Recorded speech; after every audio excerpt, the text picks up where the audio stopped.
Bismillahirrahmanirrahim. Assalamualaikum warahmatullahi wabarakatuh dan salam sejahtera. Kembali kita ke program yang ditunggu-tunggu, iaitu program Cuit dan Selak bersama saya Zaini Hassan dan saya Hassan Muhammad Noor. Dan kita akan ke udara secara live setiap hari Isnin jam 9.30 malam. Tunggu kehadiran kami setiap minggu dengan isu-isu yang panas. Dan tuan-tuan dan puan-puan sekalian, kita telah melihat bahawa kerajaan Perdana Menteri ke-10 telah dibentuk. Mereka telah menjalankan fungsi mereka. Parlimen juga telah bermula dan rakyat telah memerhatikan segala-galanya. Dalam program kita Cuit dan Selak, sehinggalah ke beberapa siri akan datang, kita akan mempunyai satu tema khusus, iaitu satu tema yang saya rasa semua orang boleh terima, iaitu rakyat akan memantau. Tajuk dia ialah Rakyat Pantau. Kenapa tajuk ini dipilih adalah kerana kita tidak mahu lagi berlakunya adu domba politik. Kita dah letih berkenaan dengan adu domba politik, perbincangan dengan politik yang tidak habis-habisan dan sebagainya. Kita mahu memastikan bahawa kita memantau kerajaan ini, perjalanan kerajaan ini dan juga kesejahteraan kerajaan ini. Kita tidak mahu lagi berlaku sebagaimana kerajaan-kerajaan yang lepas di mana terlalu banyak cakap politik yang berlaku sehingga rakyat terlupa untuk memantau kerajaan itu sendiri. Jadi pada program ini kita akan mantau secara dekat. Kita akan membangkitkan suara-suara dari akar umbi, dari rakyat kepada kerajaan bagi kerajaan menjawab. Isu-isu rakyat, suara-suara rakyat, suara-suara akar umbi, suara-suara marhain akan dibangkitkan. Dan pihak kerajaan yang sebelum ini adalah pembangkang harus mengotakan apa yang telah diperkatakan oleh mereka selama ini semasa berkempen, semasa mereka menjadi pembangkang. Mereka harus menerima kritikan secara membina, secara positif dan bukan melenting. Kita berharap kerajaan ini dapat menerima sebarang kritikan secara membina dan positif, bukan melenting dan bukan menghumban orang-orang media seperti kami ke mahkamah.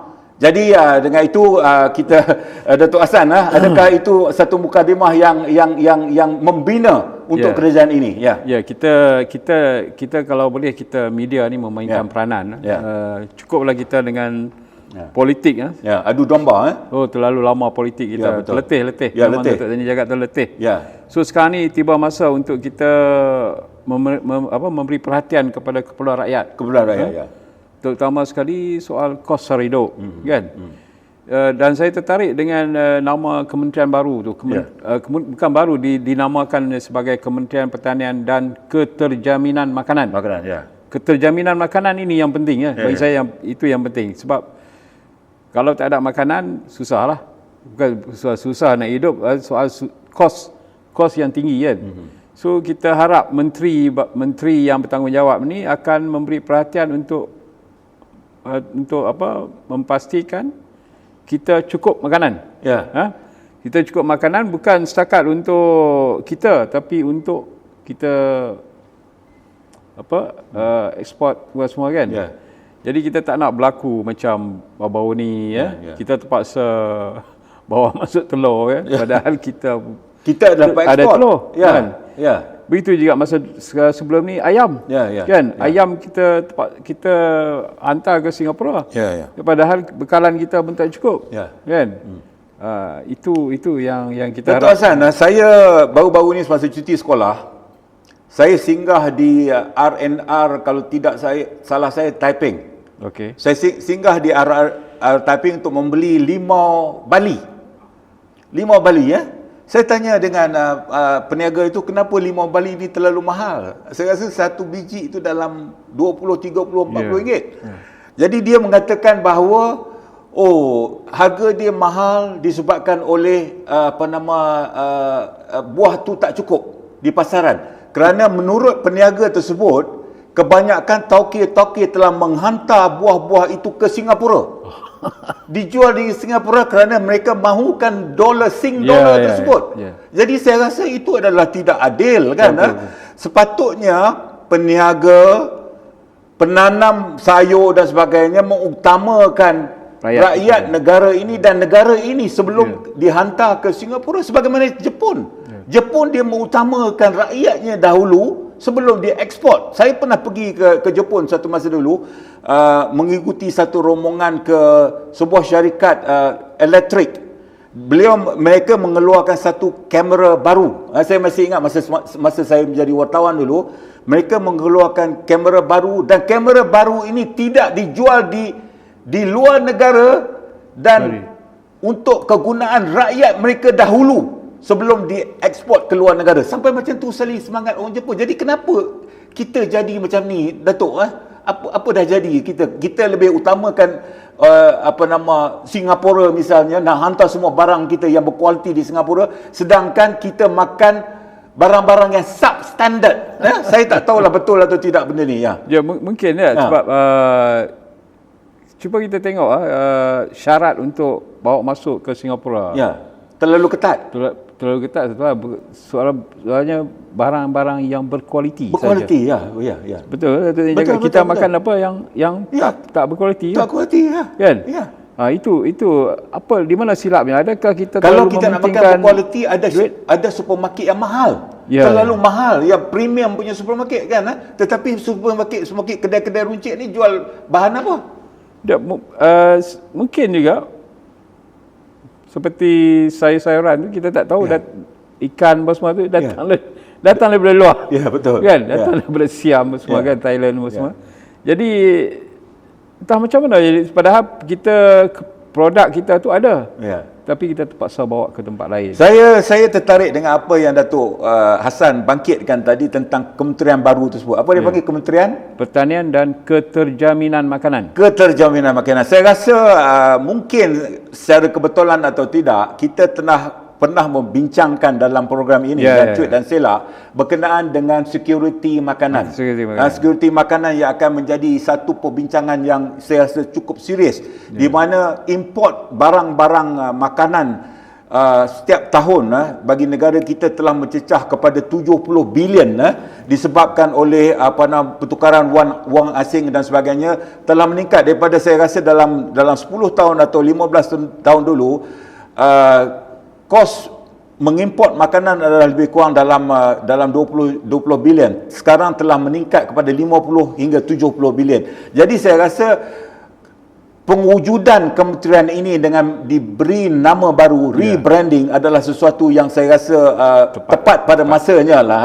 Sebab kita tengok dulu semasa COVID-19 ni, ada negara yang tak keluarkan makanan. Yang selalu bawa masuk kita, dia orang pun terjejas. Jadi ini patut jadi satu pengajaran kepada kita untuk bersiap sedia. Supaya tidak berulang lagi. Kita perlu menggerakkan industri pertanian ni untuk menjamin makanan kita. Seperti saya tengok Indonesia mengadakan satu program yang cukup hebat untuk menyediakan makanan. Betul. Satu yang pendekatan yang perlu kita bagi perhatian. Kita tak boleh lagi bergantung kepada negara luar. Kita kena bangunkan produk kita sendiri. Jadi tuan-tuan dan puan, kita harus memikirkan bahawa isu makanan ni bukan satu isu yang enteng. Orang kata bukan take for granted. Bukan sesuatu isu yang enteng. Dia adalah isu yang serius. Apa berlaku apabila berlakunya shortage of telur? Ia telah menjadi satu isu negara. Isu nasional, bukan isu kampung, bukan isu Kuala Lumpur, tetapi menjadi isu nasional disebabkan oleh satu isu saja, iaitu kekurangan bahan telur. Jadi Datuk, betul tak apa yang kita berkatakan ini? Telur. Telur. Sehingga kan sebelum ni kita adalah pengeksport telur. Sehingga kan, dan baru-baru ni terpaksa kita mengimport telur daripada India. Harga yang lebih dengan mahal. Harga yang lebih mahal. Jadi saya tak boleh nak orang kata nak fikirkan perkara ini, kerana saya rasa benda sekecil macam ini pun tidak boleh diselesaikan. Jadi kita juga pegang kepada janji apa yang dikatakan oleh kerajaan sekarang, kerajaan PM10 ini. Apabila semasa mereka pembangkang, mereka kata mereka boleh menyelesaikan perkara ini dalam masa 24 jam. Tetapi sekarang ni saya rasa kerja ini dah sebulan lebih dah. Tapi masih lagi menghadapi masalah yang sama. Jadi adakah kita nak tanya kepada kerajaan, adakah masih lagi berlakunya unsur-unsur sabotaj daripada peniaga? Jadi saya rasa itu adalah satu perkara yang perlu kita fikirkan. Adakah berlaku sabotaj untuk memastikan bahawa kerajaan akan menaikkan lagi subsidi tersebut, bagi pastikan bahawa harga dia dapat dinaikkan sedikit lagi supaya peniaga-peniaga ataupun pengeluar itu dapat sedikit keuntungan. Jadi macam mana dia macam kita tengok ayam dulu kan. Bila kita bawa masuk ayam dari luar, harga tiba-tiba dia semakin turun kan. So mungkin sabotaj tu mungkin ada. Sebab dia orang nak bagi alasan kos makanan ayam semua kan. Tapi itu yang saya rasa kementerian juga perlu menyediakan makanan untuk ayam ni, produk dia yang macam jagung semua kan, supaya kos tu boleh dikurangkan. Saya masih ingat Datuk Hassan semasa Menteri Pertanian dulu, kalau tak salah saya Sabrici, beliau telah memperkenalkan satu dasar tu kan, satu dasar penanaman jagung untuk menampung makanan ternakan. Terutamanya ayam dan sebagainya. Tetapi malangnya kerjaan kita ni, saya tak tahulah apa dah jadi kerjaan kita. Setiap kali kerjaan bertukar, maka dasar bertukar. Dia tidak ada, orang kata follow through tu tak ada. Dia mati kat situ, kemudian menteri tersebut akan mengenalkan buat perancangan lain ataupun memperkenalkan isu-isu baru, memperkenalkan dasar-dasar baru, memperkenalkan idea-idea beliau yang baru, dan sedangkan idea-idea yang bernas yang ditinggalkan oleh pengganti beliau tu mungkin lebih hebat. Jadi kita tak mau lagi melihat perkara ini berlaku dalam kerajaan PM ke-10 ini. Kita akan memantau dan kita akan memantau, rakyat akan memantau, dan kita akan berjumpa lagi selepas ini.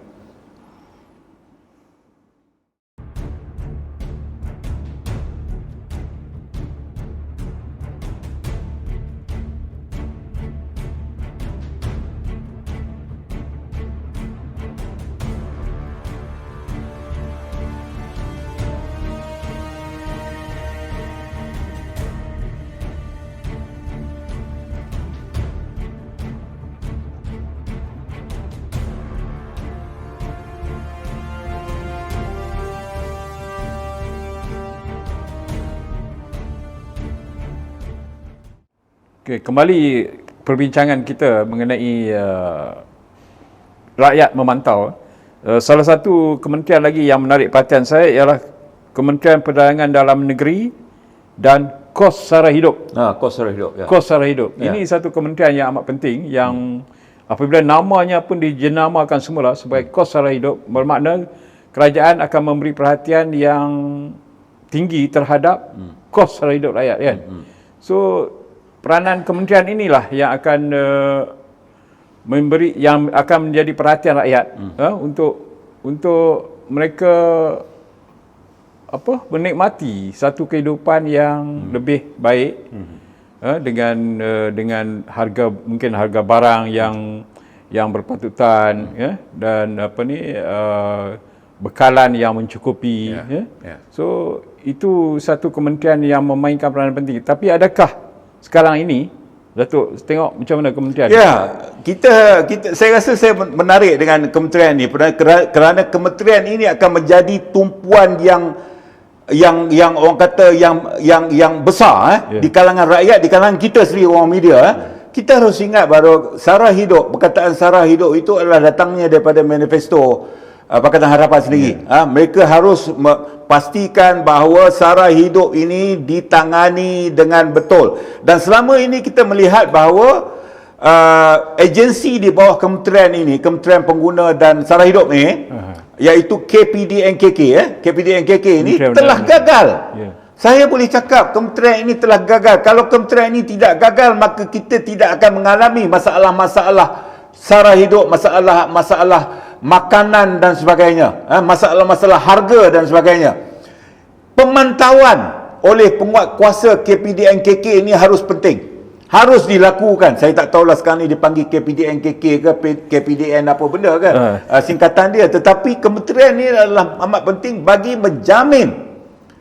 menjamin harga-harga dipantau, harga-harga dikawal, harga-harga diperhatikan oleh penguasa ni. Jangan lagi memberi peluang kepada peniaga-peniaga meletakkan harga ikut suka mereka. Meletakkan harga ikut suka saja, nak jual nasi lemak dengan harga RM2, pergi dekat restoran harga nasi lemak yang boleh kita beli RM2 di luar dijual dengan RM8, RM10, RM11, tak masuk akal. Bagi kita, akta pencatutan harus aktif. Akta pencatutan ataupun akta dipanggil apa nama, akta harga tinggi ni, dipanggil akta pencatutan ni, harus berjalan dengan berkesan dan dipantau. Ya, dia bukan itu satu hal. Soalnya apabila harga itu naik dengan alasan bekalan kurang semua, tapi apabila bekalan mencukupi, apa jadi dengan harga makanan tu? Adakah kementerian memantau balik supaya harga itu diturunkan? Betul. Contohnya roti canai lah kan. Kita cakap soal masalah harga tepung bersama kan. Dia kecilkan saiz dia. Sekarang lebih mudah dia buat dengan mesin. Roti canai tu, tepung tu dibuat ready made. So dia boleh buat ikut sukatan dia. Kan? Kalau harga dia ni dia boleh buat sukatan yang kecil kan. Tapi apabila harga tu dah stabil, adakah harga roti canai itu juga ataupun berat masih kekal macam tu? Masih macam tu. Kan? Ini nampak kecil tapi kementerian kena pantau. Tuan-tuan dan perempuan sekalian, tuan-tuan perhati tak? Harga kalau dia naik, dia tak akan turun balik. Hujan dia yang turun. Hujan saja yang turun. Harga tak akan turun balik. Kita tengoklah, kita berbalik selain pada harga makanan ni, kita balik kepada harga rumah. Kita harus ingat anak-anak kita baru habis belajar, baru lepas kahwin, mereka memikirkan untuk membeli rumah. Tetapi dengan gaji permulaan mereka, dengan gaji permulaan plus gaji bini mereka, 3,000 lah katakan. 3,000 lah katakan. 3,000 seorang nak tolak dengan kos pengangkutan kereta lah, nak tolak dengan kos sewa rumah dan sebagainya. Mereka tidak akan mampu membeli rumah sehinggalah pada 10 tahun akan datang. Jadi Datuk, you tengok harga rumah, Datuk tengok harga rumah ni macam mana? Datuk, sebelum kita cakap soal harga rumah ni pun, untuk anak-anak kita beli ni pun, yang kita ada sekarang pun, kadar semalamannya tu pun dah tak larat dah kita. OPR tersebut OPR dah naik dah 3 kali dah, saya rasa dia akan naik lagi. Saya, pengalaman saya Datuk, saya mempunyai ada satu pinjaman dengan sebuah bank. Bank ni kononnya bank Islam lah. Tapi bukan bank Islam lah. Kononnya ikut syariah lah. Semasa belum OPR, saya membayar loan saya biasa dalam 1,300 sebulan. Kebulan OPR pertama, saya terpaksa membayar. Dia dihantar surat kata ada berlaku review balik berdasarkan OPR tersebut. Saya terpaksa membayar 1,500. Jadi sudah naik dalam 200. Kemudian OPR yang seterusnya, saya terima lagi surat ada review lagi, saya terpaksa membayar 1,700. Daripada 1,200 naik 1,700, saya telah terpaksa mencari ekstra daripada poket saya 500 untuk menampung saya rasa ini adalah sesuatu yang membebankan rakyat. 500 tu sepatutnya boleh pergi ke bil elektrik atau boleh air. Boleh pergi bil elektrik dan air ataupun makanan dan sebagainya. Tetapi bank tersebut telah mengambil duit tersebut disebabkan oleh OPR tersebut. Jadi saya rasa selepas ini kita akan memanggil seorang pakar, dan program akan datang kita akan bagi seorang pakar ekonomi untuk mengulas tentang perkara ini. Jadi ini adalah sesuatu yang membebankan. Saya masih ingat lagi pada krisis ekonomi 97-98 dulu. Pada masa itu saya adalah seorang eksekutif muda lah. Eksekutif muda, dan saya mengambil loan, saya mengambil pinjaman ASB. Pada masa itu saya rasa dalam RM200,000.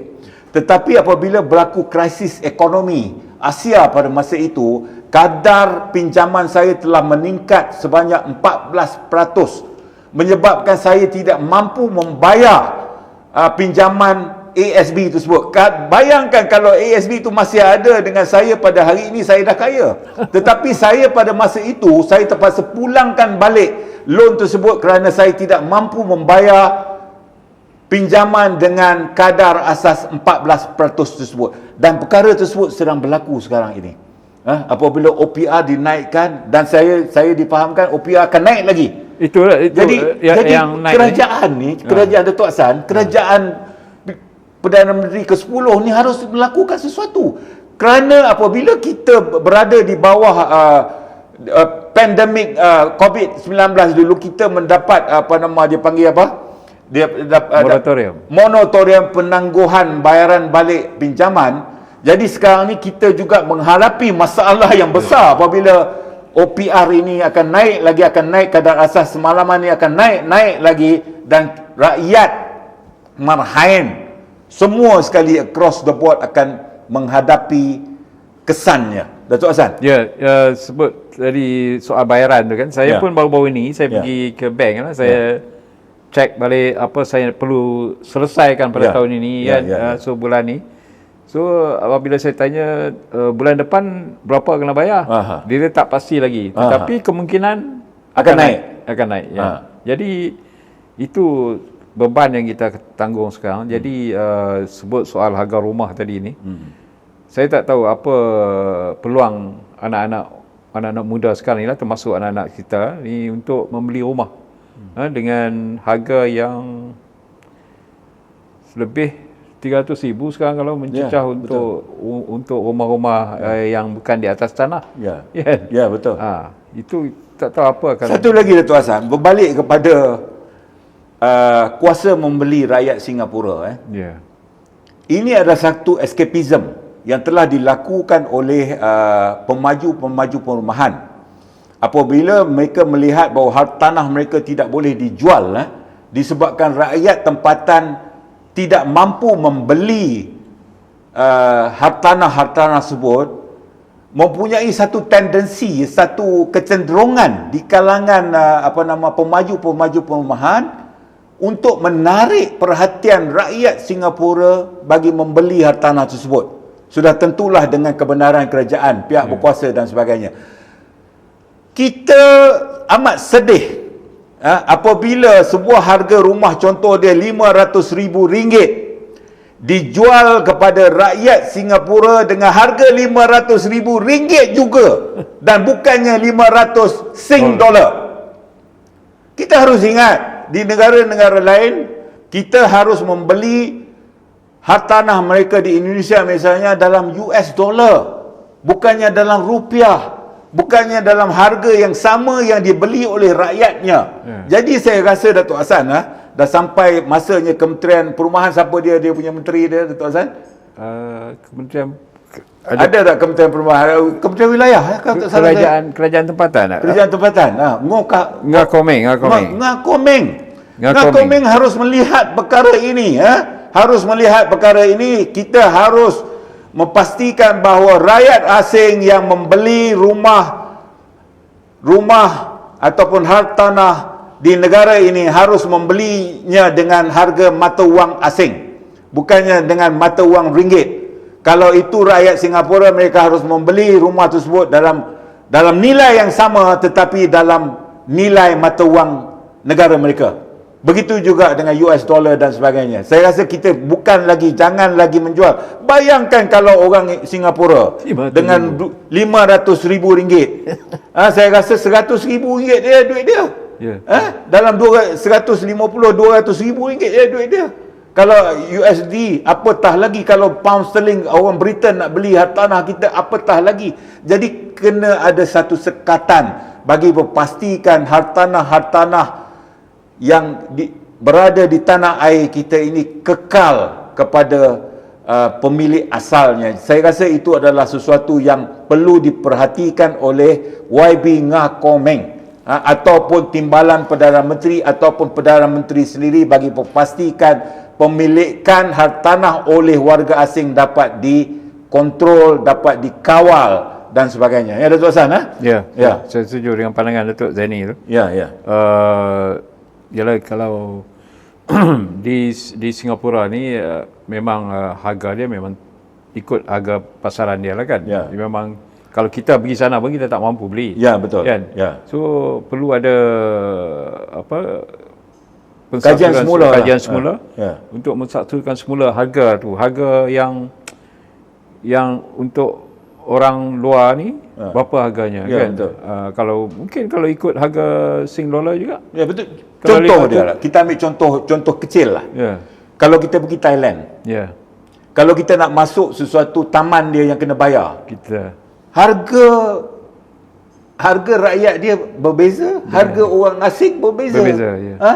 Itu adalah sekecil-kecil contoh yang boleh kita bagi, tetapi dalam konteks membeli hartanah di Malaysia ni, harganya juga harus berbeza dengan apa yang dibeli oleh rakyat tempatan. Saya rasa itu sesuatu yang perlu ditengok, dilihat balik, dikaji oleh kerajaan baru ini. Ya, Datuk. Ya.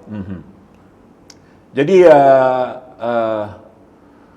apa lagi yang Datuk melihatlah bahawa sesuatu yang drastik perlu dilakukan segeralah, selain daripada isu yang telah kita bincangkan tadi. Ya, saya masih lagi yang dua kementerian, peranan dua kementerian ni, Kementerian Pertanian dan Keterjaminan Makanan dan Kementerian Perdagangan dan kos sara hidup ni. Ya. Kita lihat menteri itu adalah daripada satu parti yang sama. Jadi saya rasa apabila parti yang sama ni, saya rasa tidak ada masalah untuk mereka saling berkomunikasi sama mereka bagaimana untuk menjamin bekalan makanan dan satu lagi untuk mengurangkan kos sara hidup.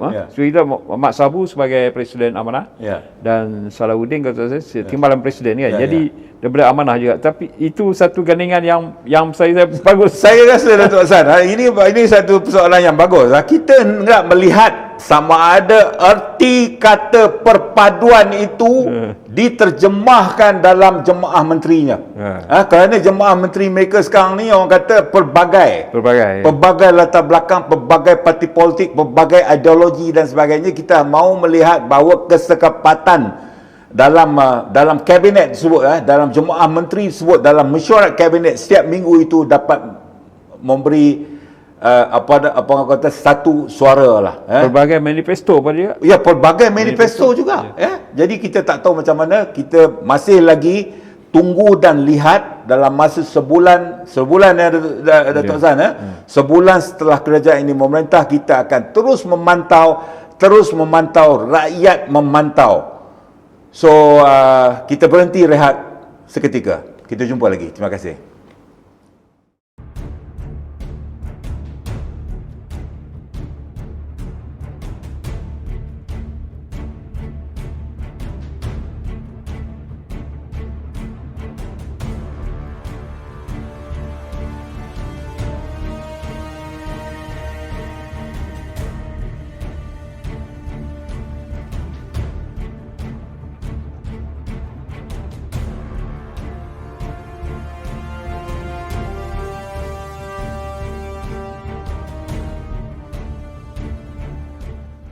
Ya, kembali semula ke program Cuit dan Selak Rakyat Memantau. Salah satu lagi kementerian yang saya rasa perlu diberi perhatian adalah Kementerian Pembangunan Wanita, Keluarga dan Masyarakat. Pembangunan wanita, keluarga dan masyarakat. Dan apa yang kita mahu tekankan kat sini ialah soal warga emas. Soal rakyat selepas tahap persaraan mereka. Adakah mereka boleh hidup? Adakah mereka mampu untuk meneruskan kehidupan? Adakah wang mereka cukup untuk melalui proses emas ini, proses penuaan ini? Pasal ini bukan lagi soal emas, intan emas. Ini adalah soal untuk kehidupan. Jadi, Datuk Hassan, Apa yang perlu dilakukan lagi oleh kerajaan bagi menjamin bahawa kesejahteraan kehidupan warga emas ni dapat dipelihara, walaupun banyak program telah diatur oleh setiap kerajaan negeri saya rasa, tetapi adakah berkesan atau tidak? Warga emas, bagi saya warga emas kalau yang berpencen tu masih boleh bertahan lah, berpencen kerajaan kan. Setiap bulan mereka ada pencen dia. Kadang-kadang dapat imbuhan lain lagi setiap kali bajet akan ada bonus dan sebagainya. Tapi bagi yang bersara tanpa pencen, yang mengharapkan wang simpanan KWSP, kumpulan ini yang perlu diberi perhatian juga oleh kerajaan, kerana seperti kita maklumlah, KWSP tak banyak mana pun. Kalau dalam keadaan sekarang ni, contohnya masa COVID itu, berapa kali kerajaan bagi peluang untuk keluarkan duit tu, dan itu menunjukkan bahawa mereka yang tidak berpencen ni amat-amat memerlukan duit KWSP. So, apa jadi selepas tu? Dan kita harus ingat purata penyimpan KWSP saya rasa di bawah 100,000. Di bawah 100,000 sahaja untuk menampung kehidupan mereka. Adakah mereka boleh survive? Itulah yang program-program kerajaan negeri ni, adakah seperti Datuk yang cakap, adakah sampai ke sasaran? Kita tak naklah setakat warga emas ni diberi perhatian, mendapat harga konsesi, harga separuh harga untuk transport, public transport, kereta api ke ataupun ni kan. Tapi lebih daripada itu, soalnya lebih daripada itu, untuk menyara kehidupan dia orang ni, termasuk soal kemudahan kesihatan, kemudahan pemeriksaan kesihatan. Itu yang saya rasa perlu diberi perhatian, supaya apabila mereka ni yang tidak berpendapatan ini, apabila sudah hilang pendapatan, soal kesihatan mereka itu mungkin akan terjejas. Soalnya mereka perlu, jika sebelum ini mereka mungkin mendapat layanan di klinik atau hospital swasta, tapi sekarang mereka perlu pergi kepada kerajaan, dan di situlah kadang-kadang berlaku masalah tidak diberi keutamaan kepada golongan. Datuk Hassan, saya ingin mengimbau pengalaman saya semasa saya belajar di luar negara dulu kan. Saya sempat melihat macam mana kerajaan di Britain contoh dia, walaupun itu negara maju, mereka mempunyai 70 juta rakyat. Kita baru ada 30 juta rakyat, dan mereka dapat menampung keseluruhan rakyat mereka, disebabkan mungkin oleh polisi Labor tu, polisi konservatif kan dan sebagainya, bagi memastikan setiap rakyat itu dipelihara. Di sana negara orang yang tak ada kerja mendapat allowance, tak ada kerja, allowance pengangguran, unemployment allowance. Anak-anak kecil mendapat allowance, dia bagi child benefit allowance dan sebagainya. Itu adalah negara, orang kata negara welfare state lah. Tetapi kita ni, kita harus memikirkan juga ke arah itu, bukannya orang kata one off punya bantuan sara hidup secara one off dan sebagainya. Dia harus memberi kepada keseluruhan rakyat yang memerlukan bantuan tersebut. Kalau you tak ada kerja di sana, kalau orang tu tak ada kerja, kaunsil itu, majlis pemandaran tu, kelompok-kelompok tersebut akan berusaha mencari kerja kepada orang yang tak ada kerja. Mungkin kerja dekat 7-Eleven ke, mungkin kerja dekat pump station ke, mungkin kerja yang mana mereka boleh lakukan. Jangan lagi rakyat bergantung kepada buruh-buruh asing. Utamakan warga tempatan, dan fikirkan setiap kaunsil tu harus setiap majlis penduduk tu kan mempunyai peranan-peranan dia sendiri. Datuk Hassan, kalau kita pergi Singapura pun sama. Setiap blok tu mempunyai, dia panggil welfare center lah, contoh dia, pergi kat situ. Kalau nak cari kerja ke, pergi kat situ dan sebagainya, dan mereka akan cuba mencari kerja walaupun dengan pendapatan sedikit. Kalau kerja dengan dekat sebuah kedai serba nikah mungkin dibayar sejam RM7 ke RM8, itu masih lagi satu pendapatan bagi mereka sebagai pendapatan sampingan. Jadi saya rasa kerajaan harus memikirkan perkara ini. Saya rasa Perdana Menteri ke-10 ni memang dia memikirkan soal rakyat, memang dia memikirkan soal kebajikan, kerana itulah asas perjuangan beliau daripada zaman 74 dulu sehinggalah pada sekarang ni. Dia kata rakyat kebuluh dan sebagainya. Ini adalah satu challenge, satu cabaran kepada Perdana Menteri ini bagi pastikan semua rakyat dibela dan mereka tidak kebuluh. Datuk, ini satu cabaran bukan setakat kepada Perdana Menteri, tetapi seluruh anggota kabinetnya. Setiap anggota kabinetnya memainkan peranan untuk memenuhi hasrat Perdana Menteri. Jadi senang cerita, Datuk Hassan, kurangkan politicking. Kurangkan politicking, terus pergi bantu rakyat 100%. Itu bagi saya itulah yang matlamat yang penting sekali, terutamanya pada warga-warga emas yang saya rasa kita jangan fikir diri kita. Mungkin kita fikir diri kita ada duit kita sendiri, kita ada pencen kita sendiri, kita ada EPF kita sendiri, tetapi rata-rata 70% daripada warga emas di Malaysia memerlukan bantuan segera. Datuk, Kalau tidak, taklah sampai kebanyakan warga emas masih lagi bekerja. Ya, betul. Tak apa, bekerja tak apa. Selagi mereka, rakyat Jepun pun, dia bekerja sampai umur sampai 70, 80, kalau dia berdaya, dia boleh kerja. Tetapi dalam masa yang sama, kerajaan harus memikirkan bantuan tambahan yang perlu diberi kepada mereka. Kita harap Menteri baru ni, Nancy Shukri, dapat memberi perhatian terhadap isu-isu ni lah. Bukan ini satu cabaran kepada dia. Kalau dulu kita tengok dia portfolio pelancongan, so sekarang ini dia terpaksa mendekati seluruh masyarakat, seluruh keluarga di negara ni untuk memberi satu harapan kepada warga emas supaya kehidupan mereka lebih baik pada masa depan. Jadi Datuk Hassan, saya ingat semasa tahun 70-an dulu, kita ada Kementerian Kebajikan Masyarakat. Dan seorang menteri yang paling terkenal pada masa itu, siapa dia?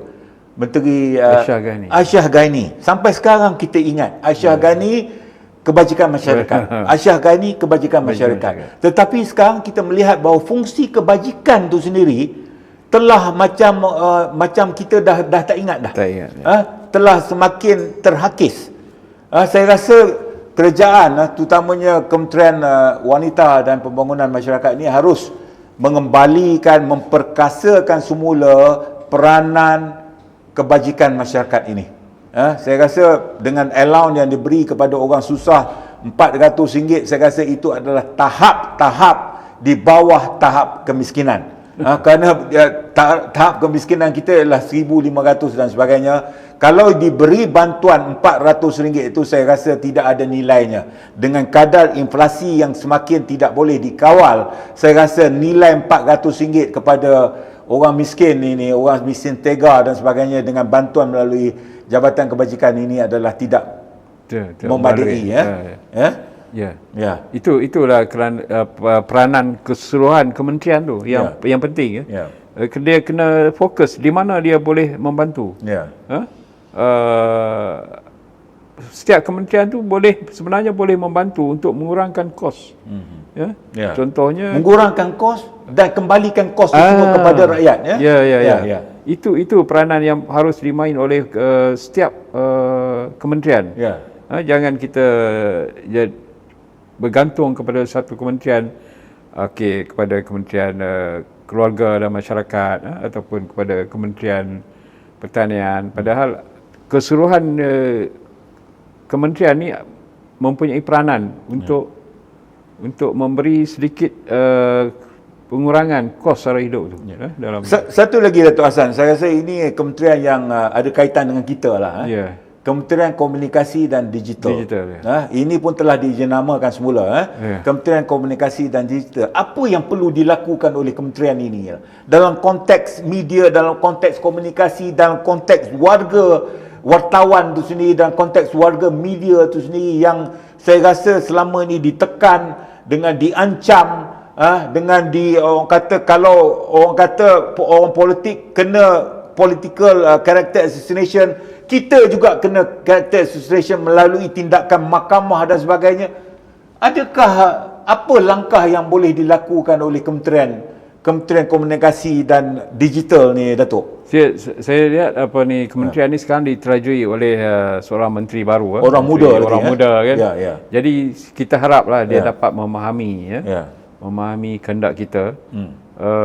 Macam program kita memantau ni, kalau akan datang ni terlalu keras sangat, janganlah ambil hati kan. Janganlah ban kita, jangan gam kita kan. Jangan gam kita. Jadi kita tujuan kita untuk membantu kerajaan. Ya, betul. Segala luahan rakyat ni kita tengok, kita pantau, sama ada melalui media sosial ke apa ke. Yang penting kita memantau dan mencari jalan keluarnya. Jangan kita bila ni kita ban dia ataupun kita block dia daripada masuk ke web kita ke apa. Jadi ini satu tindakan yang tidak betul lah. Tidak betul kan?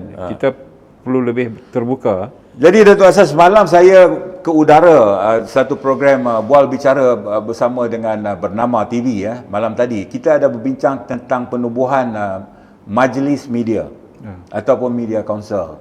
Jadi saya rasa kita berharap supaya Menteri Komunikasi dan Digital ini dapat memikirkan semula untuk menghidupkan perbincangan ke arah mewujudkan majlis media ini, ataupun di Indonesia dipanggil Dewan Pers kan. Jadi saya rasa ini adalah suatu dah panggil high time lah untuk kerajaan memikirkan penubuhan majlis ini, sama macam majlis pengguna. Majlis hal ehwal pengguna, contoh dia mempunyai tribunal penggunanya sendiri, dan kita juga media harus mempunyai tribunal media, di mana setiap aduan rakyat tentang perilaku media yang tak betul akan dibawa dalam